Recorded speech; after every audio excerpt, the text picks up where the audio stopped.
Sania, actually, that is my question, and I'm getting a question which I will pose to you from Rahul Mukherjee, saying, as an icon, I mean, you have greater responsibility. Thanks for the question, Rahul.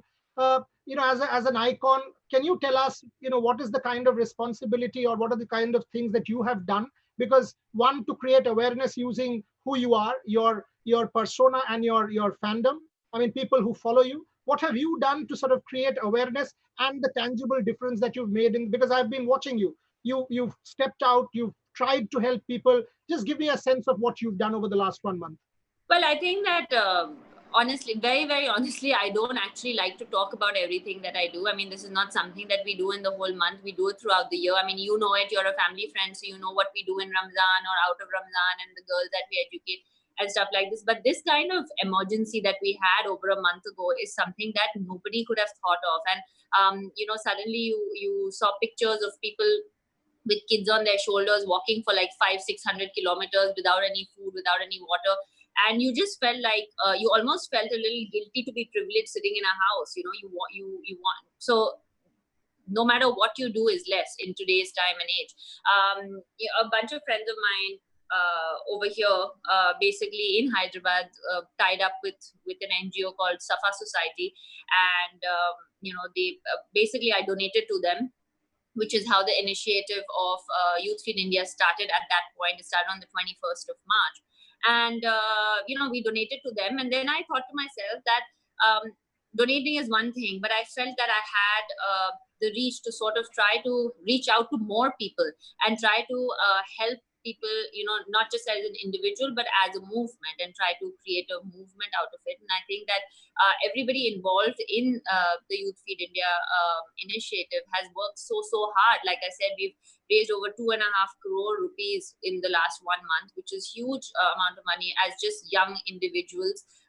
They come from all over the country. We've provided ration and food for like people in Hyderabad, Delhi, Bombay, Bangalore, Karnataka. Lakhs and lakhs of meals have gone out. Over 2.5 lakh families have been helped. So, I mean, that's all. But the thing is, no matter what we do, it's not enough, right? That's the point I'm trying to make. And we got to keep the donations coming. We have to keep the work going, because there are more starving people in the country at the moment.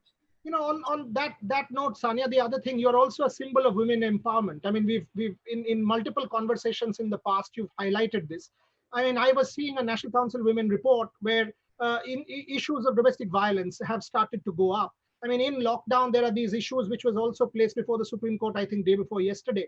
Can you talk about that? I mean, because this is an alarming trend, and with the country still in lockdown for 17 days, icons like you have to come out and spread this message, because this is something that is just cannot be done. We all need to be united. And no, I think no, we need to be united, but I think that it is a simple sort of mindset that you need to change, and that has to happen, unfortunately, over time, which comes very naturally to you and I, that men and women need to be treated equally in terms of equal opportunity, need to be given the same kind of respect when they enter a room, and blah, blah, blah.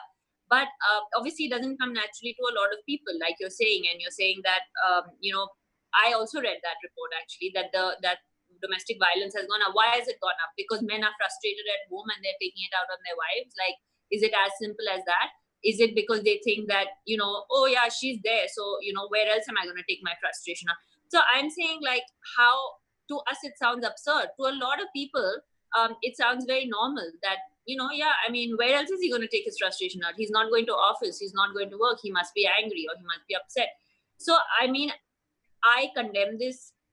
Like, I do it all the time. I mean, even when I work with the UN, we speak about it, about how women should be treated equally on every level that there is. I mean, and by equally, we don't mean, oh, okay, yeah, physically we are going to hit you and, we are as strong as you. Of course not. We're talking about equal opportunity, equal respect, demanding equal respect. And I think that the onus is on the women too, to demand that respect and to command it. Because at the end of the day, if you don't believe you're equal, nobody's going to believe you're equal either.